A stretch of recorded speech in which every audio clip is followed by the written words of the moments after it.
Hello and welcome back. നമ്മളുടെ India ഒരു space power ആണ് എന്നുള്ള കാര്യത്തിൽ നമുക്ക് സംശയമൊന്നുമില്ല. നമ്മുടെ ISRO 1970-കളിൽ രൂപീകൃതമായതിനു ശേഷം ഇന്ത്യ ഈ ഒരു മേഖലയിൽ വളരെ ശ്രദ്ധേയമായിട്ടുള്ള ചുവടുവയ്പ്പുകളും സക്സസ്ഫുൾ ആയിട്ടുള്ള ചില വെഞ്ചേഴ്സും ഒക്കെ തന്നെ നമ്മൾ നടത്തിയിട്ടുണ്ട്. നമുക്കതിനകത്തുള്ള വിജയങ്ങൾ കണ്ടെത്താൻ സാധിച്ചിട്ടുണ്ട്. 1962 നമ്മുടെ ISRO സ്ഥാപിതമായത്. അപ്പോൾ അതിനുശേഷം നമ്മൾ 1975 ആര്യഭട്ട എന്ന സാറ്റലൈറ്റ് വിക്ഷേപിച്ച് അന്ന് മുതലാണ് നമ്മളുടെ ബഹിരാകാശ മേഖലയിലുള്ള നമ്മളുടെ ജൈത്രയാത്ര തുടങ്ങുന്നത്. അപ്പോൾ ഇവിടുത്തെ നമ്മുടെ പ്രധാന ഇന്നത്തെ വീഡിയോ വിഷയം എന്ന് പറഞ്ഞാൽ 2015 ശേഷം ഇന്ത്യ $143 മില്യൺ റവന്യൂ ഇന്ത്യ ഈ ഫോറിൻ സാറ്റലൈറ്റ് വിക്ഷേപിക്കുന്നതിൽ കൂടെ നമ്മൾ രാജ്യത്തിന് നേടി കൊടുത്തിട്ടുണ്ട് അല്ലെങ്കിൽ നേടിയെടുത്തിട്ടുണ്ട് എന്നുള്ളൊരു ശ്രദ്ധേയമായിട്ടുള്ളൊരു വാർത്തയാണ്. ഇത് നമ്മൾ ഈ വാർത്ത അല്ലെങ്കിൽ ഈ ഒരു വസ്തുത വ്യക്തമാക്കുന്നതെന്ന് പറഞ്ഞു കഴിഞ്ഞാൽ ലോകത്തിലുള്ള പല പ്രധാനപ്പെട്ട രാജ്യങ്ങൾ, അമേരിക്ക മുതലുള്ള പല പ്രധാനപ്പെട്ട രാജ്യങ്ങൾ ഇന്ത്യയെ ഈ സാറ്റലൈറ്റ് ലോഞ്ച് ചെയ്യുന്നതിന് വേണ്ടി, അവരുടെ സാറ്റലൈറ്റ് ലോഞ്ച് ചെയ്യുന്നതിന് വേണ്ടി ഇന്ത്യയെ ആശ്രയിക്കുന്നുണ്ട് എന്നുള്ള ഒരു കാഴ്ചയാണ്. എന്തുകൊണ്ട് ഇന്ത്യയെ ആശ്രയിക്കുന്നു എന്ന് ചോദിച്ചു കഴിഞ്ഞാൽ അത് ഏറ്റവും പ്രധാനപ്പെട്ട ഒരു കാരണം എന്ന് പറഞ്ഞു കഴിഞ്ഞാൽ നമ്മുടെ കോസ്റ്റ് ഇഫക്റ്റീവായിട്ട് നമുക്കത് ചെയ്യാൻ സാധിക്കും എന്നുള്ളത് കൊണ്ട് തന്നെയാണ്. 2015 മുതൽ 2024 വരെയുള്ള കാലഘട്ടത്തിൽ $143 മില്യൺ. അപ്പോൾ അതിന് ഒരു സ്പേസ് ഇക്കോണമി എന്നോ അല്ലെങ്കിൽ നമുക്ക് അങ്ങനൊരു സെക്ടറായിട്ട് നമുക്ക് വേണമെങ്കിൽ അതിനെ കണക്കാക്കാം. അപ്പോൾ നമ്മുടെ സ്പേസ് ഇക്കോണമി അല്ലെ സ്പേസ് എക്സ്പ്ലോറേഷനുമായിട്ട് ബന്ധപ്പെട്ട് ഉള്ള ഒരു ഇക്കോണമി സെക്ടറാണത്. കാരണം അത് ജനറേറ്റ് ചെയ്താണ് 140. വളരെ അത്ഭുതകരമായിട്ടുള്ള അല്ലെങ്കിൽ നമുക്ക് ശ്രദ്ധേയമായിട്ടുള്ള എടുത്തു പറയത്തക്ക അല്ലെങ്കിൽ നമുക്ക് ഒരു രാജ്യമെന്ന രീതിയിൽ നമുക്ക് തീർച്ചയായിട്ടും അഭിമാനിക്കാൻ കഴിയുന്ന ഒരു വാർത്ത അല്ലെങ്കിൽ കാര്യമാണ് അത് പറഞ്ഞത്. അപ്പോൾ ഇന്ത്യ ഒരു ഇപ്പോൾ ഇവിടെ സ്പേസ് റിവ്യൂ എന്നും പറഞ്ഞൊരു മാഗസിനിൽ കൊടുത്തിരിക്കുന്നതാണിത്. 2023 റിപ്പോർട്ടാണ് enter India the 5th great space power. 5ാമത്തെ വലിയ സ്പേസ് ബഹിരാകാശ ശക്തിയായിട്ട് ഇന്ത്യ മാറിക്കഴിഞ്ഞിരിക്കുന്നു. അപ്പോൾ 5 എന്ന് പറയുമ്പോൾ അതിന് മുമ്പുള്ളത് തീർച്ചയായിട്ടും അമേരിക്കയുണ്ട്, ഗ്രാഫിൻ്റെ താഴെ USA, റഷ്യ, ചൈന, അതുപോലെ തന്നെ യൂറോപ്പ് ഒന്നായിട്ടാണ് കൊടുക്കുന്നത്. അതിനകത്തിൽ ഫ്രാൻസും ബ്രിട്ടനും ജർമ്മനിയും അതുപോലുള്ള രാജ്യങ്ങളെല്ലാം തന്നെ പ്രധാനപ്പെട്ട രാജ്യങ്ങൾ അതുതന്നെയാണ്. പിന്നെ ഇന്ത്യ, അത് കഴിഞ്ഞുള്ള ജപ്പാന്റെ സ്ഥാനം തീർച്ചയായിട്ടും ആണ്. അപ്പോൾ ഇന്ത്യ തീർച്ചയായിട്ടും ശ്രദ്ധേയമായിട്ടുള്ള കാൽവയ്പ്പുകളും ചുവടുവയ്പ്പുകളും ഒക്കെ ഈ ഒരു മേഖലയിൽ നടത്തിക്കൊണ്ടിരിക്കുന്ന ഒരു കാഴ്ച നമുക്ക് കാണാൻ സാധിക്കും. അപ്പോൾ അതിനെക്കുറിച്ചാണ് നമുക്ക് ഈ ഒരു വീഡിയോയിൽ നമ്മളുടെ സബ്ജക്റ്റ് മാറ്റർ എന്ന് പറഞ്ഞാൽ. അപ്പോൾ ഇന്ത്യ ഈ കാലയളവിൽ 15 മുതൽ 24 വരെയുള്ള 9 വർഷ കാലയളവിലെ 393 ഫോറിൻ സാറ്റലൈറ്റ്സ്, പിന്നെ അതുപോലെ തന്നെ 3 ഇന്ത്യൻ കസ്റ്റമർ സാറ്റലൈറ്റ്, അതെന്താണെന്ന് അറിയില്ല, 393 ഫോറിൻ സാറ്റലൈറ്റ്സും അതുപോലെ 3 ഇന്ത്യൻ കസ്റ്റമർ സാറ്റലൈറ്റ്സ് എന്നാണ്. ഇന്ത്യൻ കസ്റ്റമർ സാറ്റലൈറ്റ് എന്താണെന്ന് അറിയില്ല. അപ്പോൾ അത് ISROയുടെ നേതൃത്വത്തിലാണ്. ISROയുടെ PSLV, അതുപോലെ LVM-3, അതുപോലെ തന്നെ SSLV, ഈ ലോഞ്ച് വെഹിക്കിൾസ് ഒക്കെ ഉപയോഗിച്ചിട്ടാണ് ഈ പറഞ്ഞ ഇത്രയും സാറ്റലൈറ്റ്സ് വിക്ഷേപിച്ചതെന്നാണ് നമ്മളുടെ മിനിസ്റ്റർ പാർലമെന്റിൽ അവതരിപ്പിച്ച ഒരു പ്രമേയത്തിലാണ് അത് പറഞ്ഞിരിക്കുന്നത്. അതിനകത്തിൽ അമേരിക്ക മുതലുള്ള എല്ലാ രാജ്യങ്ങളുണ്ട്. ഇവിടെ നമ്മൾ നോക്കിക്കഴിഞ്ഞാൽ കണക്കുകൾ നമുക്ക് കാണാൻ സാധിക്കും. 393 ഫോറിൻ സാറ്റലൈറ്റ്സിൽ 232 അമേരിക്കയുടെ സാറ്റലൈറ്റുകളായിരുന്നു. അപ്പോൾ അമേരിക്ക നമ്മളെ തീർച്ചയായിട്ടും കൂടുതലായിട്ട്, ഇത് നമ്മുടെ രാജ്യത്തിന് വേണ്ടി നമ്മൾ വിക്ഷേപിക്കുമ്പോൾ മാത്രമേ PSLV വിക്ഷേപിച്ചു അല്ലെങ്കിൽ SSLV എന്നൊക്കെ പറഞ്ഞു. ഇതൊക്കെ എന്ന് പറഞ്ഞാൽ PSLV എന്ന് പറഞ്ഞാൽ ലോഞ്ച് വെഹിക്കിൾസ് മാത്രമാണ്. കാരണം ഈ ലോഞ്ച് വെഹിക്കിൾസിലാണ് സാറ്റലൈറ്റ്സ് ഘടിപ്പിച്ചിട്ടാണ് വിക്ഷേപിക്കുന്നത്. PSLV എന്ന് പറഞ്ഞാൽ റോക്കറ്റുകൾ മാത്രമാണ്, ബഹിരാകാശ റോക്കറ്റുകൾ മാത്രമാണ്. എനിക്കതിൻ്റെ ശാസ്ത്രീയമായിട്ടുള്ള വലിയ അറിവുകളില്ല. PSLVയും LVM-3 അല്ലെങ്കിൽ SSLV എന്നൊക്കെ പറഞ്ഞു കഴിഞ്ഞാൽ ലോഞ്ച് വെഹിക്കിൾസാണ്, റോക്കറ്റ്സ് മാത്രമാണ്.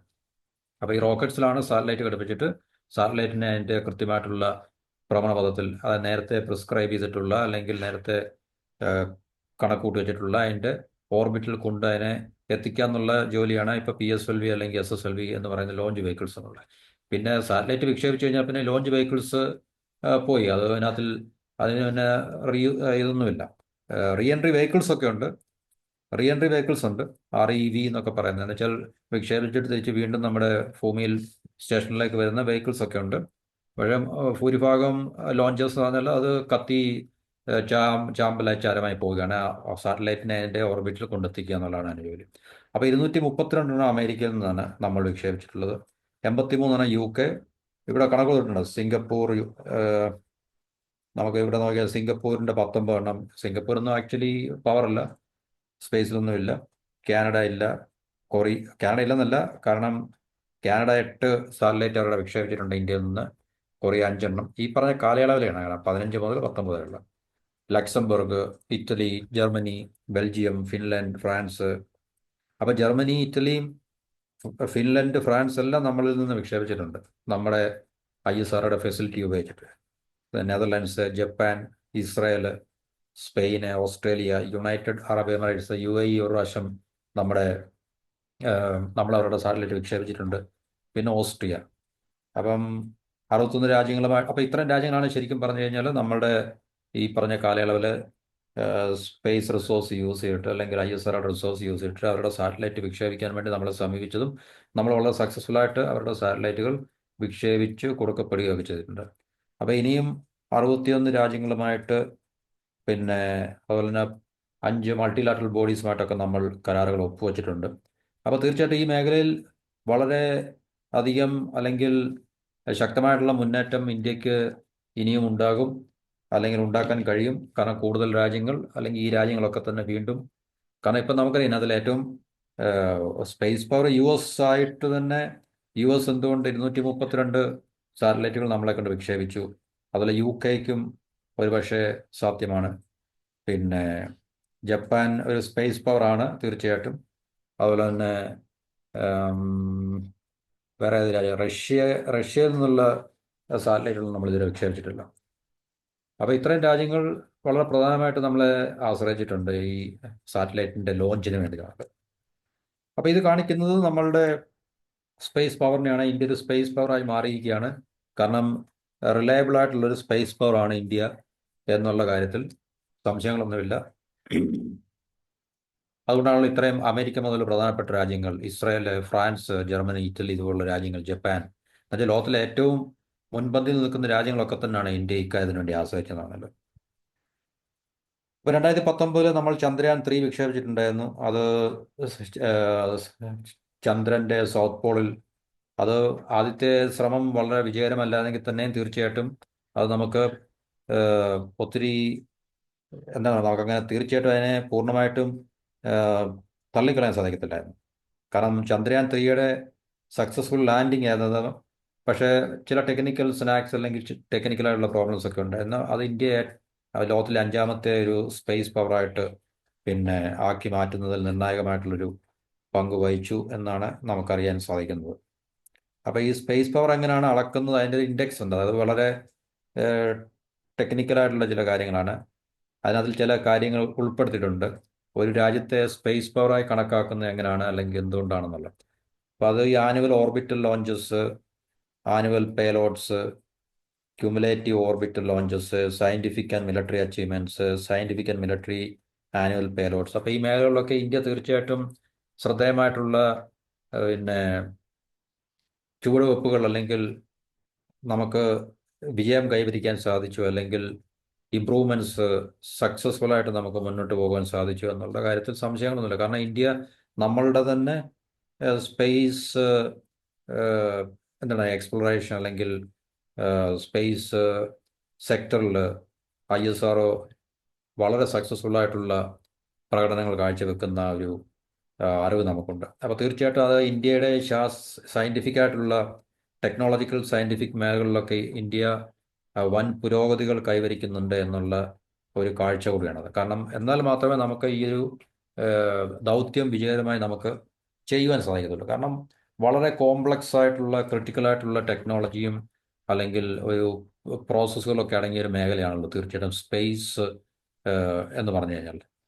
അപ്പോൾ തീർച്ചയായിട്ടും ഒരു രാജ്യം അത്രയ്ക്ക് ക്രിട്ടിക്കലായിട്ടുള്ള ഒരു ടെക്നോളജി ഒന്നെങ്കിൽ സ്വായത്തമാക്കുക, അല്ലെങ്കിൽ തീർച്ചയായിട്ടും നമുക്ക് സ്വന്തമാക്കിയാൽ. കാരണം പണ്ട് നമ്മൾ ക്രയോജനിക് എഞ്ചിൻ്റെ കാര്യങ്ങളൊക്കെ കേട്ടാണ്. കാരണം ഇന്ത്യ അത് ഉണ്ടാക്കാൻ വേണ്ടി വളരെയധികം കഷ്ടപ്പെട്ട് അതിനെ അട്ടിമറിക്കുകയൊക്കെ ചെയ്യപ്പെട്ട കഥകളൊക്കെ നമ്മൾ കേട്ടുള്ളതാണ്. അപ്പോൾ തീർച്ചയായിട്ടും എന്തുകൊണ്ട് അത് നമ്മളുടെ രാജ്യത്തെ അട്ടിമറിച്ചു എന്നുള്ളത് തീർച്ചയായിട്ടും നമുക്ക് മനസ്സിലാക്കാം. കാരണം ക്രയോജനിക് എഞ്ചിൻ്റെ ടെക്നോളജി നമ്മൾ സ്വായത്തമായി കഴിഞ്ഞാൽ ഇന്ത്യ വൻ കുതിച്ചുചാട്ടം സ്പേസിൻ്റെ മേഖലയിൽ ഉണ്ടാക്കും, അല്ലെങ്കിൽ ബഹിരാകാശ മേഖലയിൽ ഉണ്ടാക്കും എന്നുള്ളത് അറിയാവുന്ന രാജ്യങ്ങളൊക്കെ തന്നെയാണ് അതിൽ ഏർപ്പെട്ട് നമ്മളുടെ ക്രയോജനിക് എഞ്ചിൻ ടെക്നോളജിയുടെ പിന്നെ റിസർച്ച് ആൻഡ് ഡെവലപ്മെൻറ്റ്, അല്ലെങ്കിൽ ആ ഒരു പ്രോസസ്സിനെ നമ്മൾ അട്ടിമറിക്കുകയും രാജ്യത്തെ കുറേയധികം നമുക്ക് ഒത്തിരി പുറമോട്ട് നമ്മളെ പിടിച്ചു വലിക്കുക. അത് നമ്മുടെ രാജ്യത്ത് തന്നെയുള്ള നമ്മുടെ തന്നെ ആൾക്കാർ തന്നെയാണ് അതിനകത്ത് ഏർപ്പെട്ടിട്ട് ഈ പരിപാടികളൊക്കെ ചെയ്തത് എന്നുള്ള കാര്യം നമുക്കറിയാൻ പറ്റും. അതങ്ങനെ തന്നെ സംഭവിക്കത്തുള്ളൂ, ഏത് രാജ്യത്തിലും അങ്ങനെ തന്നെ ആയിരിക്കും തീർച്ചയായിട്ടും അതിൽ. അപ്പോൾ അതൊക്കെയാണല്ലോ പണ്ട് നമ്മുടെ നമ്പി നാരായണൻ്റെ കേസുകളും അല്ലെങ്കിൽ ഇതുമായിട്ടൊക്കെ ബന്ധപ്പെട്ട ഒരു വിഷയങ്ങളായിരുന്നു. അതെല്ലാം നമ്മുടെ ഇവിടുത്തെ സംസാര നമ്മുടെ പ്രതിപാദിക്കുന്ന വിഷയം അതല്ല. അപ്പോൾ ഒരു സ്പേസ് പവർ ആകുക എന്നുള്ളത് ഈ പറഞ്ഞ മേഖലകളിലൊക്കെ നമ്മളുടെ പ്രാഗൽഭ്യം തെളിയിച്ച ഒരു രാജ്യത്തിനെ മാത്രമേ ഒരു സ്പേസ് പവറായിട്ട് കണക്കാകത്തുള്ളൂ. അപ്പോൾ അത് സ്പേസ് പവർ ഈ പറഞ്ഞ ആനുവൽ പിന്നെ സയൻറ്റിഫിക് കേപ്പബിലിറ്റി ഉണ്ട്, മിലിറ്ററി കേപ്പബിലിറ്റി ഉണ്ട്. അപ്പം ഒരു രാജ്യം ഈ മേഖലകളിലൊക്കെ തന്നെ പവർഫുള്ളായിട്ടുള്ള ഒരു പ്രൊജക്ഷൻ അല്ലെങ്കിൽ പവർഫുള്ളായിട്ടുള്ള റെപ്രസെൻറ്റേഷൻ ഉണ്ടെങ്കിൽ മാത്രമേ സ്പേസ് പവറായിട്ട് കണക്കാകത്തുള്ളൂ. അപ്പോൾ സ്വന്തമായിട്ട് ഇതൊക്കെ ചെയ്യാൻ സാധിക്കുന്ന ഒരു രാജ്യമെന്ന നിലയിലേക്ക് ഇന്ത്യ മാറി എന്നുള്ള കാര്യത്തിൽ സംശയങ്ങളൊന്നുമില്ല. കാരണം നമ്മളിത് കോൺസിസ്റ്റൻ്റ് ആയിട്ട് സ്ഥിരമായിട്ട് നമ്മളുടെ ISRO വ്യത്യസ്തമായിട്ടുള്ള ഇപ്പം ചന്ദ്രയാനായാലും ശരി, സോളാർ എക്സ്പ്ലോറേഷൻ ആയാലും ശരി, അതുപോലുള്ള കാര്യങ്ങളെല്ലാം തന്നെ നമ്മൾ ചന്ദ്രയാൻ 1 പരാജയപ്പെട്ടെങ്കിലും അടുത്ത ഒരു മിഷൻ വളരെ സക്സസ്ഫുൾ ആയിരുന്നു.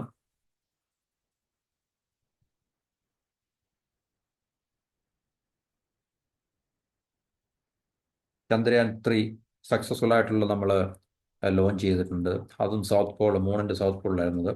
അതിൽ ആദിത്യ L1, അതായത് നമ്മുടെ ആദ്യത്തെ സോളാർ മിഷനാണ്, സൂര്യനെക്കുറിച്ച് പഠിക്കാൻ വേണ്ടി. അത് നമ്മളുടെ ഗംഗയാൻ മിഷൻ വരുന്നുണ്ട്. ഗംഗയാൻ മിഷൻ എന്ന് പറഞ്ഞു കഴിഞ്ഞാൽ നമ്മുടെ ഈ ആസ്ട്രോനോട്ട്സിനെ സ്പേസിലേക്ക് അയക്കുന്ന ഒരു മിഷനാണത്. പിന്നെ അവരെ തിരിച്ചു കൊണ്ടുവരിക എന്നുള്ളൊരു മിഷൻ ദൗത്യങ്ങളുണ്ട്. അവരെ തിരിച്ചു കൊണ്ടുവരുന്നത് നമ്മൾ ഭൂമിയിലേക്ക് തിരിച്ചു കൊണ്ടുവരണം തീർച്ചയായിട്ടും അതിൽ. അത് നമ്മളുടെ സീ വാട്ടറിലായിരിക്കും അവരെ ലാൻഡ് ചെയ്യിപ്പിക്കുന്നത്. അപ്പോൾ അത് ഗംഗയാൻ മിഷൻ നടന്നുകൊണ്ടിരിക്കുകയാണ്. അത് ഈ വർഷം എന്ന് പറയുമ്പോൾ ഈ റിപ്പോർട്ട് ഈ വർഷം തന്നെ അത് ഉണ്ടാകും എന്നുള്ള കണക്കൂട്ടലാണ്. കാരണം തീർച്ചയായിട്ടും അതിനകത്തിലെ ഞാൻ പറഞ്ഞില്ല, ഇതുപോലുള്ള മിഷൻ എന്നൊക്കെ പറഞ്ഞു കഴിഞ്ഞാൽ വളരെ ക്രിട്ടിക്കലായിരിക്കും, വളരെ കോംപ്ലക്സ് ആയിരിക്കും. ഇതിൻ്റെയൊക്കെ ടെക്നോളജി എന്നൊക്കെ പറഞ്ഞു കഴിഞ്ഞാൽ നമുക്ക് ഒരു സാധാരണ മനുഷ്യന്, നമ്മളെപ്പോലുള്ള സാധാരണ മനുഷ്യരൊക്കെ ഒന്നും ഊഹിക്കാൻ പറ്റുന്ന തരത്തിലുള്ളൊരു തലത്തിലൊന്നും ആയിരിക്കത്തില്ല ഇതിൻ്റെയൊക്കെ ടെക്നോളജി എന്നൊക്കെ പറഞ്ഞാൽ. അപ്പോൾ തീർച്ചയായിട്ടും ഇന്ത്യ ആ ഒരു തലത്തിലേക്ക് ഉയർന്നു എന്നുള്ള, ഇന്ത്യ രാജ്യത്തിന് പല പ്രശ്നങ്ങളുണ്ടെങ്കിലും പോരായ്മകളുണ്ടെങ്കിലും ഇതുപോലുള്ള പല പോക്കറ്റ്സുകളൊക്കെ നമ്മൾ പിന്നെ വളരെ ശ്രദ്ധേയമായിട്ടുള്ള മുന്നേറ്റങ്ങൾ കൈവരിക്കുന്ന ഒരു രാജ്യം തന്നെയാണ് തീർച്ചയായും. അപ്പം ഈ പറഞ്ഞ പ്രധാനപ്പെട്ട ചന്ദ്രയാൻ, അതുപോലെ തന്നെ ആദിത്യ L1, ഈ പറഞ്ഞ ഗംഗയാൻ, അപ്പം ഇതൊക്കെ തന്നെ നമ്മളുടെ രാജ്യത്തിൻ്റെ ഈ സ്പേസ് സെക്ടറിലെ നമ്മളുടെ പുരോഗതിയാണ് വിളിച്ച് കാട്ടുന്നതാണല്ലോ. അപ്പോൾ 4 ബഹിരാകാശ യാത്രക്കാരാണ് ഈ ഗംഗയാൻ പദ്ധതിയിൽ ഉൾപ്പെടുത്തിയിരിക്കുന്നത്. അപ്പോൾ ഇവരെ ട്രെയിൻ ചെയ്ത് മൊത്തം എന്ന് പറഞ്ഞു കഴിഞ്ഞാൽ നമ്മുടെ Yuri Gagarin cosmonaut training centre റഷ്യയിലുള്ള, പണ്ട് നമ്മുടെ രാകേഷ് ശർമ്മ ഒരു പ്രാവശ്യം റഷ്യക്കാരോട് പോയ 1984. അപ്പോൾ അതായിരുന്നു നമ്മളുടെ രാജ്യത്തു നിന്ന് ആദ്യമായി സ്പേസിൽ അത് റഷ്യയിൽ നിന്നാണ് പോയത്, റഷ്യക്കാരുടെ കൂടെയാണ് പോയത്, അവരുടെ പിന്നെ വെഹിക്കിളിലാണ് പോയത്. അതൊന്നും നമ്മൾ തീർച്ചയായിട്ടും ഒരിക്കലും ഒരു സ്പേസ് പവർ ആയിരുന്നിട്ടില്ല. അപ്പം 1984 കഴിഞ്ഞപ്പോൾ 2024 എത്ര വർഷമായി? ഇപ്പം 40 വർഷത്തോളമായി അല്ലേ? ഈ 40 വർഷത്തിനിടയ്ക്ക് നമ്മൾ യാത്ര ചെയ്ത് നമ്മൾ ഈ ഒരു നേട്ടം കൈവരിക്കുന്ന ഒരു വക്കിലെത്തിയിരിക്കുകയാണ്. അപ്പോൾ ഈ 4 അസ്ട്രോനോട്ട്സിനെ നമ്മൾ കൊണ്ടുപോകുക എന്നുള്ളതാണ് നമ്മളുടെ ഗംഗയാൻ മിഷൻ, അല്ലെങ്കിൽ അതിൻ്റെ ദൗത്യം എന്ന് പറഞ്ഞു കഴിഞ്ഞാൽ. അപ്പം ഇവരെല്ലാം ട്രെയിൻ ചെയ്തിരിക്കുന്നത് റഷ്യയിലാണ്, ഈ പറഞ്ഞ യൂറി ഗഗാറിൻ കോസ്മോനോട്ട് ട്രെയിനിങ് സെൻറ്ററിലാണ്. അപ്പം ഇത് നമ്മൾ വിജയകരമായിട്ട് പിന്നെ നേടും. അപ്പം തീർച്ചയായിട്ടും നേടണം. കാരണം മനുഷ്യരെ കൊണ്ടുപോകുന്ന കാര്യങ്ങളാണ്. അതിനകത്ത് നമുക്ക് ഒരു രീതിയിലുള്ള വിട്ടുവീഴ്ചകളും ടെക്നോളജിയുടെ കാര്യത്തിലോ അല്ലെങ്കിൽ മറ്റ് സാങ്കേതിക മികവിൻ്റെ കാര്യത്തിലോ നമുക്ക് ഒരു രീതിയിലുള്ള പിഴവോ അല്ലെങ്കിൽ എന്താണ് പറയുന്നത്, പിഴവ് സംഭവിക്കാം തീർച്ചയായിട്ടും. മാൻമെയ്ഡ് ആയിട്ടുള്ള ഏത് കാര്യത്തിലും പിഴവ് സംഭവിക്കാം. ടെക്നോളജിയാണ് അത്. നമ്മളുടെ സൗകര്യം അനുസരിച്ച് അത് പ്രവർത്തിക്കുന്ന നിബന്ധനകളൊന്നുമില്ല. കാരണം അമേരിക്കയുടെ ഭാഗത്തു നിന്നൊക്കെ നമ്മൾ കണ്ടുള്ളതാണ് പലതരത്തിലുള്ള ഒത്തിരി പോരായ്മകളും അല്ലെങ്കിൽ പരാജയങ്ങളൊക്കെ തന്നെ. അപ്പം ഈ പറഞ്ഞ സുനിത വില്യംസിൻ്റെ അതിനു മുമ്പുണ്ടായിരുന്ന ഒരു ഇന്ത്യക്കാരുടെ മരണമൊക്കെ നമ്മൾ കണ്ടാണ് തീർച്ചയായിട്ടും. അപ്പം തീർച്ചയായിട്ടും ടെക്നോളജി നമ്മളെ ഹെൽപ്പ് ചെയ്യുന്ന പോലെ തന്നെ തീർച്ചയായിട്ടും നമ്മളെ ചീറ്റ് ചെയ്യാനും സാധ്യതയുണ്ട്. എത്ര പിന്നെ സ്റ്റേറ്റ് ഓഫ് ദി ആർട്ട് എന്നോ അല്ലെങ്കിൽ സോഫിസ്റ്റിക്കേറ്റഡ് ടെക്നോളജി ആണെന്നൊക്കെ പറഞ്ഞു കഴിഞ്ഞാൽ തന്നെയും സ്പേസ് ആണ് നമ്മുടെ കൈകളിൽ എപ്പോഴും നിൽക്കുന്ന നിർബന്ധങ്ങളൊന്നുമില്ല. അപ്പോൾ ഇതിനകത്തിൽ പിന്നെ ആ ഒരു വിജയം തീർച്ചയായിട്ടും നമ്മളെ കൂടുതൽ മറ്റു രാജ്യങ്ങളുടെ മുമ്പിൽ മുൻപട്ടികയിൽ തന്നെ നമ്മളെ കൊണ്ട് എത്തിക്കും എന്നുള്ളതിന് അതിൽ സംശയങ്ങളൊന്നുമില്ല. നമ്മളുടെ സ്പേസ് പവർ എന്നുള്ള സ്റ്റാറ്റസിനെ അത് കൂടുതൽ ശക്തി പകരുന്നതായിരിക്കും. അപ്പം ഈ ഒരു വിഷയം അല്ലെങ്കിൽ ഈ ഒരു മൈൽ സ്റ്റോൺ നമ്മൾ നേടിയെടുക്കുകയാണെങ്കിൽ തീർച്ചയായിട്ടും മറ്റു രാജ്യങ്ങൾ, അതായത് നമുക്കിപ്പോൾ സ്വന്തമായിട്ട് ഇപ്പം ഉദാഹരണത്തിന് നമ്മൾ പണ്ട് റഷ്യയുടെ കൂടെ പോയി, ഇപ്പം നമ്മൾ സ്വന്തമായിട്ട് നമ്മളുടെ ഈ ഒരു മിഷൻ സക്സസ്ഫുൾ ആകുകയാണെങ്കിൽ ഇതേ മിഷന് വേണ്ടി മറ്റു രാജ്യങ്ങൾ അവരുടെ അസ്ട്രോനോട്ട്സിനെ അയക്കാനും വേണ്ടി നമ്മളെ ആശ്രയിക്കും. അപ്പം ഗ്ലോബൽ സ്പേസ് ഇക്കോണമിയിൽ നമുക്ക് നല്ലൊരു പങ്ക് ലഭിക്കും. അതുപോലെ തന്നെ നമ്മുടെ രാജ്യത്തെ പ്രൈവറ്റ് സെക്ടർ, കാരണം ഇതുമായിട്ട് ബന്ധപ്പെട്ട് നൂറുകണക്കിന് പ്രൈവറ്റ് സെക്ടർ ഇപ്പം നമ്മൾ നമ്മുടെ മിലിറ്ററി മാനുഫാക്ചറിങ്ങിനെ കുറിച്ച് നമ്മൾ സംസാരിച്ചപ്പോൾ പറഞ്ഞാണ്, ഇപ്പം ഒരു മിസൈൽ ഉണ്ടാക്കുക അല്ലെങ്കിൽ ഒരു നമ്മുടെ ഹിന്ദുസ്ഥാൻ എയറോനോട്ടിക്സ് ലിമിറ്റഡിൻ്റെ തേജസ് LCA ലൈറ്റ് കോമ്പാറ്റ് എയർക്രാഫ്റ്റ് ഉണ്ടാക്കുന്ന അതിനകത്തിൽ നൂറുകണക്കിന് ചെറുതും വലുതായിട്ടുള്ള യൂണിറ്റ്സുകൾ, ബിസിനസ് യൂണിറ്റുകൾ ഏർപ്പെടുന്നതാണ്. അപ്പോൾ അത് നമ്മളുടെ പ്രൈവറ്റ് സെക്ടറിനെ, സ്വകാര്യ മേഖലയെ പ്രത്യേകിച്ച്, കാരണം ഇതിൻ്റെ സ്പെയർ, നട്ട്സ്, ബോൾട്ട്സ്, പിന്നെ ഇതിനകത്തിൽ ഉപയോഗിക്കേണ്ട നൂറുകണക്കിന് പിന്നെ മെറ്റീരിയൽസ്, ഇതെല്ലാം പ്രൈവറ്റ് മേഖലകളിലെ ചെറുതും വലുതായിട്ടുള്ള യൂണിറ്റ്സുകളായിരിക്കും മാനുഫാക്ചർ ചെയ്യുന്നത്. അപ്പോൾ തീർച്ചയായിട്ടും നമ്മളെ മിലിറ്ററി മാനുഫാക്ചറിങ് സെക്ടർ ആയാലും ശരി, സ്പേസിലെ ഈ പറഞ്ഞ മാനുഫാക്ചറിങ് സെക്ടർ ആയാലും ശരി, ഇതിന് കൂടുതൽ മുന്നോട്ടുള്ള നമ്മളുടെ വിജയം നമ്മുടെ പ്രൈവറ്റ് സെക്ടറിനെ കൂടുതൽ അത് ബൂസ്റ്റ് ചെയ്യും, അല്ലെങ്കിൽ തീർച്ചയായിട്ടും അതിൻ്റെ വളർച്ചയ്ക്കും കോൺട്രിബ്യൂട്ട് ചെയ്യാൻ സാധിക്കുന്നുള്ള കാര്യത്തിൽ സംശയങ്ങളൊന്നുമില്ല. അപ്പോൾ നമ്മൾ 2035 ഭാരതീയ അന്തരീക്ഷ സ്റ്റേഷൻ, ഒന്നുമില്ല ഇന്ത്യൻ സ്പേസ് സ്റ്റേഷൻ എന്നുള്ള അർത്ഥം മാത്രമേ ഉള്ളൂ. അപ്പം അമേരിക്ക അല്ലെങ്കിൽ റഷ്യ അല്ലെങ്കിൽ എനിക്കത് ജപ്പാനും ചൈനയും ഒക്കെ ഉണ്ടെന്ന് സ്പേസ് സ്റ്റേഷൻ, പ്രത്യേകിച്ച് റഷ്യ അമേരിക്കയൊക്കെ ഉണ്ട്. അപ്പോൾ അവരുടെ കൂട്ടുള്ള ഇന്റർനാഷണൽ സ്പേസ് സ്റ്റേഷൻ ഉണ്ട്. അതിനകത്തിൽ എല്ലാവരും ഒരുമിച്ചൊക്കെയാണ് കോർഡിനേറ്റ് ചെയ്ത് അല്ലെങ്കിൽ കോപ്പറേറ്റ് ചെയ്തൊക്കെയാണ് പോകുന്നത്. എന്നാലും ഓരോ രാജ്യത്തിനും അമേരിക്കയ്ക്കും റഷ്യയ്ക്കൊക്കെ അവരുടേതായിട്ടുള്ള സ്പേസ് സ്റ്റേഷനുകൾ അവർ അയക്കുന്നത് പോലെ തന്നെ ഇന്ത്യയുടെ ഭാരതീയ അന്തരീക്ഷ സ്റ്റേഷൻ 2035 ആകുമ്പോഴത്തേക്ക് ഇന്ത്യ അത് സെറ്റ് ചെയ്യാനുള്ള പ്ലാനുണ്ട്. അതുപോലെ തന്നെ 2040 ഇന്ത്യ ആദ്യമായിട്ട് മനുഷ്യനെ, നമ്മുടെ ഇന്ത്യക്കാരനെ ചന്ദ്രനിൽ അയക്കാനുള്ള പ്ലാനും മിഷനെല്ലാം ഇപ്പോഴേ നമുക്ക് അതിലേക്ക് നമ്മൾ പ്രവർത്തിച്ചുകൊണ്ടിരിക്കുകയാണ്. അപ്പോൾ ഇതൊക്കെ തീർച്ചയായിട്ടും ഒരു പ്രാവശ്യം, ഒന്നാമത്തെ തവണ അല്ലെങ്കിൽ രണ്ടാമത്തെ തവണ, മൂന്നാമത്തെ തവണയെങ്കിൽ നമുക്ക് തീർച്ചയായിട്ടും സക്സസ് കൈവരിക്കാൻ സാധിക്കും. കാരണം ഓരോ പ്രാവശ്യവും ഉണ്ടാകുന്ന പരാജയത്തിൽ നിന്നും നമ്മൾ കൂടുതൽ പഠിക്കുകയും അതിനെ റെക്ടിഫൈ ചെയ്യുകയും ടെക്നോളജിയെ കൂടുതൽ നമ്മൾ ബെറ്റർ ആക്കുകയൊക്കെ ചെയ്യുമ്പോഴാണല്ലോ നമുക്ക് രണ്ടാമത്തെ മൂന്നാമത്തെ ദൗത്യത്തിലൊക്കെ നമുക്ക്, ചന്ദ്രയാനൊക്കെ അങ്ങനെ ആയിരുന്നല്ലോ തീർച്ചയായും. അപ്പോൾ തീർച്ചയായിട്ടും നമ്മൾ ഈ ഒരു മൈൽ സ്റ്റോൺ ഒക്കെ തന്നെ നേടിയെടുക്കുമെന്നുള്ള കാര്യത്തിൽ സംശയങ്ങളൊന്നുമില്ല. അപ്പോൾ ഇതാണ് നമ്മുടെ ഇപ്പോഴത്തെ മിഷൻ, ഭാരതീയ അന്തരീക്ഷ സ്റ്റേഷൻ 2035, അതായത് ഇന്ത്യൻ സ്പേസ് സ്റ്റേഷൻ 2035 അതുപോലെ തന്നെ 2040 ആകുമ്പോഴത്തേക്കും നമുക്ക് ഈ നമ്മളുടെ ഇന്ത്യക്കാരനെ ചന്ദ്രനിലേക്ക് അയക്കുക എന്നുള്ള ദൗത്യങ്ങളൊക്കെ ഇപ്പോൾ നമ്മുടെ പദ്ധതികളിലുള്ളതാണ് പറഞ്ഞത്. അപ്പോൾ കഴിഞ്ഞൊരു ദശാബ്ദക്കാലം അല്ലെങ്കിൽ 1.5 ദശാബ്ദക്കാലമായിട്ട് അല്ലെങ്കിൽ 2 ദശാബ്ദക്കാലമായിട്ട് നമ്മളുടെ ഈ സ്പേസ് സ്റ്റാർട്ടപ്പ്, പ്രത്യേകിച്ച് കഴിഞ്ഞ ഒരു 10 വർഷം അല്ലെങ്കിൽ 15 വർഷം, അപ്പോൾ നമ്മുടെ സ്പേസ് ഇക്കോണമി അല്ലെങ്കിൽ പ്രൈവറ്റ് സ്പേസ് ഇൻഡസ്ട്രിയൊക്കെ കൂടുതൽ ഒന്ന് എൻകറേജ് ചെയ്തിട്ടുണ്ട്, അല്ലെങ്കിൽ കൂടുതലൊന്നും ബൂം ചെയ്യാൻ വേണ്ടി അതിനെ സഹായിച്ചിട്ടുണ്ടെന്നൊക്കെയുള്ള. അതുപോലെ തന്നെ 2020 ആയപ്പോഴത്തേക്ക് നമ്മുടെ സ്പേസ് സെക്ടർ പ്രൈവറ്റ് കമ്പനീസിന് വേണ്ടി ഗവൺമെൻറ് തുറന്നു കൊടുക്കപ്പെടുകയുണ്ടായി. അപ്പോൾ അതിനുശേഷം തീർച്ചയായിട്ടും അത് വളരെ അത്യാവശ്യമാണ്. കാരണം പ്രൈവറ്റ് സെക്ടർ ഇല്ലാതെ ഈ കാര്യങ്ങൾ നടക്കത്തില്ല. പബ്ലിക് സെക്ടർ യൂണിറ്റ്സ് കൊണ്ട് മാത്രം ഈ മേഖലകൾക്കൊന്നും തീർച്ചയായിട്ടും മുന്നോട്ട് പോകാൻ സാധിക്കത്തില്ല. കാരണം വളരെ എഫിഷ്യൻ്റായിട്ട് വൈദഗ്ധ്യത്തോടുകൂടി റിസർച്ച് ആൻഡ് ഡെവലപ്മെൻറ്റും ഒക്കെ ചെയ്ത് ഏഹ്, സമയബന്ധിതമായിട്ട് ഈ ടെക്നോളജി യൂസ് ചെയ്തും ടെക്നോളജി ഇമ്പ്രൂവ് ചെയ്തും ഒക്കെ ഈ മേഖലയിൽ നമുക്ക് ഉണർവും അല്ലെങ്കിൽ ബെറ്റർമെൻ്റ് ഉണ്ടാക്കണമെങ്കിൽ തീർച്ചയായിട്ടും പ്രൈവറ്റ് സെക്ടറിൻ്റെ പാർട്ടിസിപ്പേഷൻ ഇല്ലാതെ യാതൊരു ഏഹ്, പ്രയോജനമില്ല നമുക്ക്. അപ്പം 2020 ആയപ്പോഴത്തേക്ക് ഈ മേഖല പ്രൈവറ്റ് സെക്ടറിന് തുറന്നു കൊടുത്തു. അപ്പോൾ അതോടുകൂടി നമ്മുടെ സ്പേസ് സെക്ടറിലും ഈ പറഞ്ഞ വലിയ മാറ്റങ്ങൾ ഉണ്ടായിക്കൊണ്ടിരിക്കുകയാണ് എന്നുള്ളതാണ് നമുക്ക് കാണാൻ സാധിക്കുന്നത്.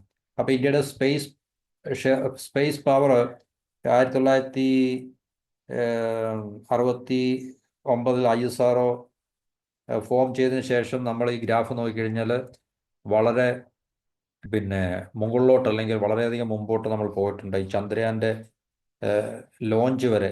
എന്താണ് ഇവിടെ വിഷ്വൽ സെർച്ച് ആകാണ് കേട്ടോ.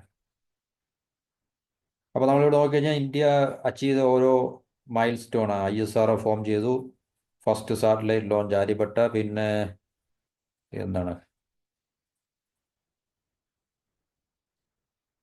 First Indian satellite placed in orbit by an Indian made launch vehicle. India ഉണ്ടാക്കിയ ലോഞ്ച് വെഹിക്കിളിൽ നിന്ന് ഇന്ത്യൻ സാറ്റലൈറ്റ് വിക്ഷേപിച്ച് നോക്കണം. പിന്നെ ചന്ദ്രയാൻ 2, എസാറ്റ്, പിന്നെ ചന്ദ്രയാൻ 3. ഇപ്പം ഇങ്ങനെയുള്ള നമ്മളുടെ ഓരോ ചുവടുവെപ്പുകളിൽ കൂടെ നമ്മുടെ ഇന്ത്യയുടെ സ്പേസ് പവർ മുന്നോട്ട് മുകളിലേക്ക് പോയിക്കൊണ്ടിരിക്കുകയാണെന്നുള്ള കാര്യത്തിൽ സംശയങ്ങളൊന്നുമില്ല. പിന്നെ ഇവിടെ നമുക്ക് ഹിസ്റ്ററി, നമ്മുടെ സ്പേസ് പ്രോഗ്രാമിൻ്റെ ഹിസ്റ്ററിയൊക്കെ പറയുന്നുണ്ട്.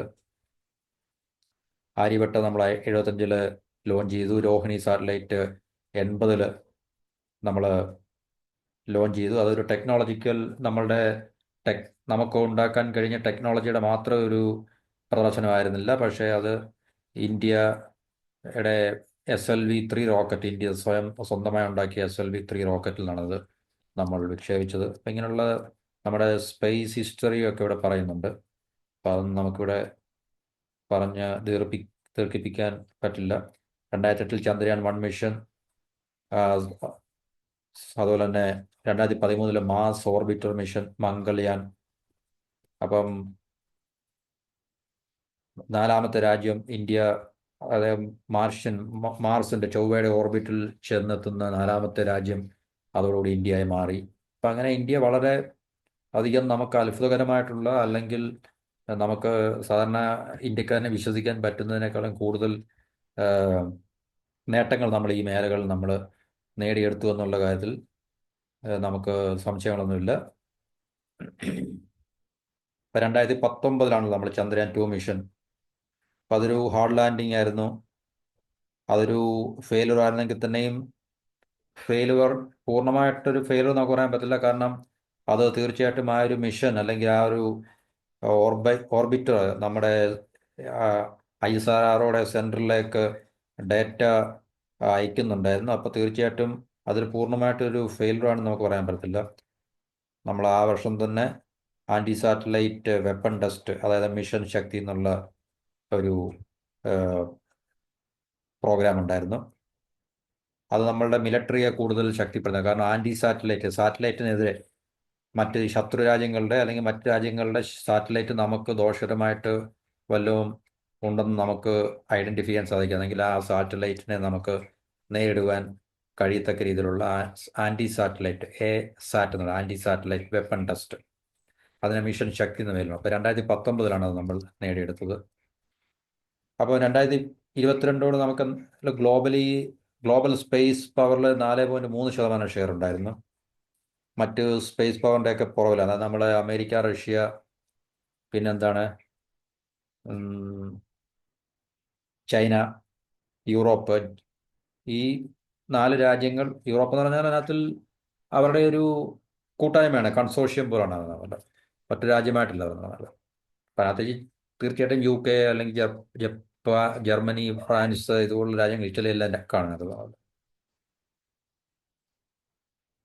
അപ്പോൾ ഇന്ത്യക്ക് ശരിക്കുള്ള ഒരു പിന്നെ ഇത് നമുക്കിട്ട് നമ്മുടെ ചന്ദ്രയാൻ്റെ വിജയത്തോടുകൂടിയായിരുന്നു തീർച്ചയായിട്ടും ആണല്ലോ. അപ്പോഴാണ് ലോകരാജ്യങ്ങൾ നമ്മളെ തീർച്ചയായിട്ടും റെക്കഗ്നൈസ് ചെയ്യാൻ തുടങ്ങിയത്.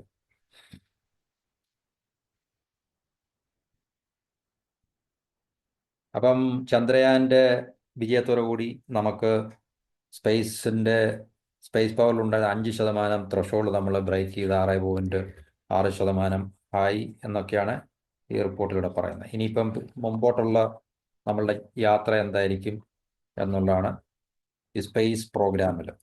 അപ്പോൾ അതെങ്ങനെയാണെന്ന് നമ്മൾ കൂടുതൽ വിജയങ്ങൾ അല്ലെങ്കിൽ നേട്ടങ്ങൾ കൈവരിക്കും എന്നുള്ള കാര്യത്തിൽ യാതൊരു സംശയങ്ങളൊന്നുമില്ല. അപ്പോൾ ഇവിടെ പല പിന്നെ കാര്യങ്ങൾ മറ്റ് രാജ്യങ്ങളെക്കുറിച്ചൊക്കെ പറയുന്നുണ്ട്.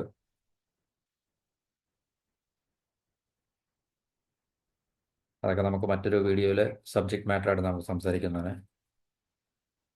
അപ്പോൾ എന്തായാലും ഇന്ത്യക്ക് ഇനിയും വളരെയധികം മുമ്പോട്ട് പോകാനുണ്ട്. ഈ അമേരിക്ക, റഷ്യ, ചൈന ഈ 3 രാജ്യങ്ങളാണ് ഏറ്റവും മുൻപന്തിയിൽ നിൽക്കുന്നത്.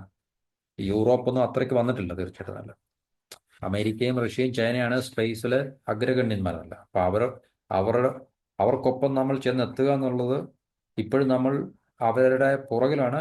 ഇത്രയധികം നേട്ടങ്ങൾ നമ്മൾ കൈവരിച്ചിട്ടും ഇപ്പോഴും നമ്മൾ അവർക്ക് പുറകിലാണ്. അപ്പം നമുക്ക് തീർച്ചയായിട്ടും ഇനിയും കൂടുതൽ യാത്ര ചെയ്യാണ്ട് അവരോടൊപ്പം എത്തിപ്പെടുക എന്നുള്ള. അപ്പോൾ അതിനുള്ള ശക്തി അല്ലെങ്കിൽ പൊട്ടൻഷ്യൽ ഇന്ത്യക്കുണ്ട് തീർച്ചയായിട്ടും. അത് നമ്മൾ ഓരോ സമയത്തും അല്ലെങ്കിൽ നമ്മളുടെ ഓരോ മിഷൻ ലോഞ്ച് ചെയ്യുമ്പോഴും നമ്മളത് പ്രൂവ് ചെയ്തുകൊണ്ടിരിക്കുകയാണ് എന്നുള്ള കാര്യത്തിലും സംശയങ്ങളൊന്നുമില്ല. അപ്പോൾ ഈ സ്പേസിൽ നമ്മൾ കൂടുതൽ വിജയം കൈവരിക്കുന്നത് നമ്മുടെ മിലിറ്ററിയെ അത് സഹായിക്കുകയും ചെയ്യും നമുക്ക്. കാരണം സ്പേസ് ടെക്നോളജി ആണ് ഒരു രാജ്യത്തിൻ്റെ മിലിറ്ററി സ്ട്രെങ്തിലേക്ക് ട്രാൻസ്ലേറ്റ് ചെയ്യപ്പെടുന്നത്. ഗ്രൗണ്ടിലുള്ള കാര്യം മാത്രമല്ല, ഭൂമിയിലുള്ള കാര്യം മാത്രമല്ല, നമ്മളുടെ ഭൂമിയിൽ നമ്മൾ ഉണ്ടാക്കുന്ന, അതായത് മാനുഫാക്ചറിങ്, മിലിറ്ററി എക്യുപ്മെൻസിൻ്റെയോ ആംസിൻ്റെയോ ഒക്കെ മാനുഫാക്ചറിങ്ങിലൊക്കെ നമ്മൾ മുന്നോട്ട് വിജയം നേടുകയാണെങ്കിൽ തന്നെയും സ്പേസിൽ നമ്മൾ എത്രത്തോളം വിജയം നേടുന്നോ അത്രയും നമ്മുടെ മിലിറ്ററിയുടെ പവറിനെ നമുക്ക് തീർച്ചയായിട്ടും എൻഹാൻസ് ചെയ്യാനും അല്ലെങ്കിൽ സ്ട്രെങ്തൻ ചെയ്യാനും കൂട്ടാനും ഒക്കെ. ഇപ്പം അമേരിക്കയുടെയും റഷ്യയുടെയും ഈവൻ ചൈനയുടെയൊക്കെ പിന്നെ ശക്തിയുടെ പിന്നിൽ ഉള്ള ഏറ്റവും പ്രധാനപ്പെട്ടൊരു, അതായത് മിലിറ്ററി, പ്രത്യേകിച്ച് മിലിറ്ററി സെക്യൂരിറ്റി അല്ലെങ്കിൽ ഇൻ്റലിജൻസ്, കമ്മ്യൂണിക്കേഷൻ, ഒക്കെ ഉള്ള കാര്യങ്ങൾ ഇന്ന് വളരെ പ്രധാനപ്പെട്ട ഒരു വിഷയമാണല്ലോ. കാരണം മിലിറ്ററി രംഗത്തും ഡിഫൻസിൻ്റെ പ്രതിരോധ മേഖലകളിലൊക്കെ ഒരു രാജ്യത്തിൻ്റെ സ്പേസ് ടെക്നോളജിയിൽ അവർ എത്രത്തോളം നേട്ടം കൈവരിക്കുന്നു അത്രത്തോളം ആ രാജ്യത്തിന് മിലിറ്ററിലിയും തീർച്ചയായിട്ടും അവർക്ക് കൂടുതൽ പവർഫുൾ ആകാൻ സാധിക്കും. അപ്പോൾ ഇന്ത്യയുടെ സ്പേസിലുള്ള മുന്നേറ്റം തീർച്ചയായിട്ടും നമ്മളെ ഒരു വലിയൊരു മിലിറ്ററി പവറാക്കി മാറ്റുന്നതിലേക്ക് സഹായിച്ചിട്ടുണ്ട്. അപ്പം കൂടുതൽ മുന്നേറ്റം ഈ മേഖലയിൽ നമുക്കുണ്ടാകുമ്പോൾ തീർച്ചയായിട്ടും, കാരണം ഇപ്പം പല ടെക്നോളജികളും നമുക്ക് തീർച്ചയായിട്ടും ഇത് മിലിറ്ററിയിലേക്ക് നമുക്ക് പെട്ടെന്ന് നമുക്ക് ട്രാൻസ്ലേറ്റ് ചെയ്യപ്പെടാൻ സാധിക്കുന്നതാണ്. അല്ലെങ്കിൽ മിലിറ്ററിയുടെ മേഖലകളിലുള്ള ടെക്നോളജി, ഇപ്പോൾ റോക്കറ്റ് അല്ലെങ്കിൽ മിസൈൽസ്, ഇതിൻ്റെയൊക്കെ ടെക്നോളജി, സ്പേസ് ടെക്നോളജിയൊക്കെ ആയിട്ട് ഏകദേശം വേണമെങ്കിൽ, അപ്പോൾ സ്പേസിൽ നമുക്ക് സ്വന്തമായിട്ടുള്ള ലോഞ്ച് വെഹിക്കിൾസിൻ്റെ അതുപോലൊക്കെയുള്ള ടെക്നോളജി നമുക്കുണ്ടെങ്കിൽ തീർച്ചയായിട്ടും ഈ മിസൈലിൻ്റെ രംഗത്തൊക്കെ നമുക്ക്, അതുകൊണ്ടാണല്ലോ നമ്മൾ ഒരു മിസൈൽ പവറായി നമ്മൾ മാറിയത്. ഇപ്പോൾ അഗ്നി പോലുള്ള ലോങ് റേഞ്ച് മിസൈൽസ്, ലോകത്തിൻ്റെ ഏത് ഭാഗവും എത്തിപ്പെടാൻ കഴിയുന്ന ലോങ് റേഞ്ച് മിസൈൽസ് ഒക്കെ നമുക്ക് തീർച്ചയായിട്ടും സ്വന്തമായിട്ട് ഉണ്ടാക്കിയെടുത്ത് ലോകരാജ്യങ്ങളുടെ മുമ്പിൽ നമുക്കത് തെളിയിക്കാൻ സാധിച്ചത് തീർച്ചയായിട്ടും നമ്മളുടെ സ്പേസിലുള്ള മുന്നേറ്റത്തിൻ്റെയും കൂടെ ഒരു അടിസ്ഥാനത്തിലാണ്. അപ്പോൾ ഏത് രാജ്യത്തിൻ്റെയും സ്പേസ് രംഗത്തുള്ള രാജ്യത്തിൻ്റെ മുന്നേറ്റം അവരുടെ മിലിറ്ററിയിലും അവർക്ക് ആ ഒരു അപ്പർ ഹാൻഡ് അല്ലെങ്കിൽ ഒരു തീർച്ചയായിട്ടും ഒരു പവർ കൊടുക്കും എന്നുള്ള കാര്യത്തിൽ സംശയങ്ങളൊന്നുമില്ല. അപ്പോൾ ഇതൊക്കെയാണ് നമ്മുടെ ഈ ബഹിരാകാശ അല്ലെങ്കിൽ സ്പേസ് മേഖലയുമായിട്ട് ബന്ധപ്പെട്ട ഏറ്റവും പ്രധാനപ്പെട്ട ഒരു വാർത്ത. ഇതിൻ്റെ ശരിക്കുള്ള ടൈറ്റിൽ എന്ന് പറഞ്ഞാൽ ഇന്ത്യ 2015-24 കാലഘട്ടത്തിൽ 9 വർഷം കൊണ്ട് $143 million revenue foreign satellite launch ചെയ്ത് നമ്മൾ നേടിയെടുത്തു എന്നുള്ളതാണ്. അപ്പോൾ അത് തീർച്ചയായിട്ടും ഇന്ത്യ ഡിപ്പെൻഡ് ചെയ്യാൻ സാധിക്കും. ചൈനയെ സംബന്ധിച്ച് ഇങ്ങനെയുള്ള റിപ്പോർട്ടുകൾ ഇതുവരെ എങ്ങും വായിച്ചിട്ട് നമുക്കറിയില്ല. ചൈനയെ മറ്റ് രാജ്യങ്ങൾ ആശ്രയിക്കുന്നുണ്ടായിരിക്കാം തീർച്ചയായിട്ടും.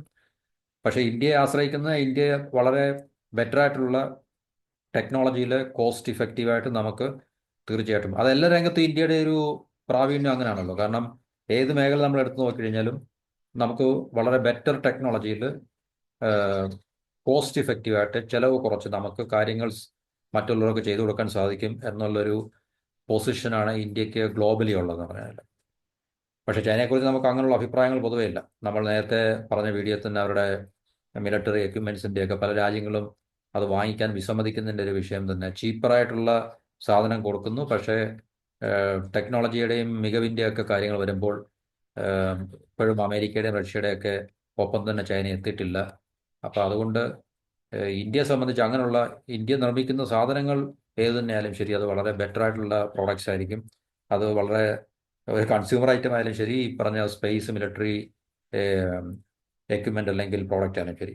അപ്പോൾ അത് വളരെ കുറഞ്ഞ ചിലവിൽ ഇവിടുന്ന് വിക്ഷേപിക്കാൻ സാധിക്കും, അല്ലെങ്കിൽ ഇവിടുന്ന് ലോഞ്ച് ചെയ്യാൻ സാധിക്കും എന്നുള്ളൊരു കാരണം കൊണ്ട് തന്നെയാണ് ഈ രാജ്യങ്ങളെല്ലാം ഇന്ത്യയെ ആശ്രയിക്കുന്നത്, അല്ലെ ആശ്രയിച്ചിട്ടുള്ളത്. അത് തീർച്ചയായിട്ടും ഈ മേഖലയിൽ കൂടുതൽ നേട്ടങ്ങൾ ഇന്ത്യക്ക് ഉണ്ടാക്കാൻ സാധിക്കും എന്നുള്ള കാര്യത്തിൽ നമുക്ക് ഈ ഒരു റിപ്പോർട്ടിൻ്റെ അടിസ്ഥാനത്തിൽ അല്ലെങ്കിൽ ഇപ്പോൾ നിലനിൽക്കുന്ന അവസ്ഥയുടെ അടിസ്ഥാനത്തിൽ മനസ്സിലാക്കാൻ സാധിക്കും. അപ്പോൾ ഈ വീഡിയോ ഇവിടെ സ്റ്റോപ്പ് ചെയ്യാം, ഇത്രയും പറഞ്ഞുകൊണ്ട്. ഈ വിഷയത്തെക്കുറിച്ച് ഇനിയും കൂടുതൽ നമുക്ക് പറയാം, പക്ഷേ വീഡിയോയുടെ ദൈർഘ്യം ഒത്തിരിയായി പോകുന്നത് കൊണ്ട് തൽക്കാലം I M stopping here. As usual എല്ലാവർക്കും നന്ദി, നമസ്കാരം. ഒരിക്കൽ കൂടി നിങ്ങളോട് റിക്വസ്റ്റ് ചെയ്യുന്നു, ചാനൽ സപ്പോർട്ട് ചെയ്യുക, സബ്സ്ക്രൈബ് ചെയ്യുക. മറ്റൊരു വീഡിയോയുമായി നമുക്ക് വീണ്ടും കാണാം. Till then, have A good day.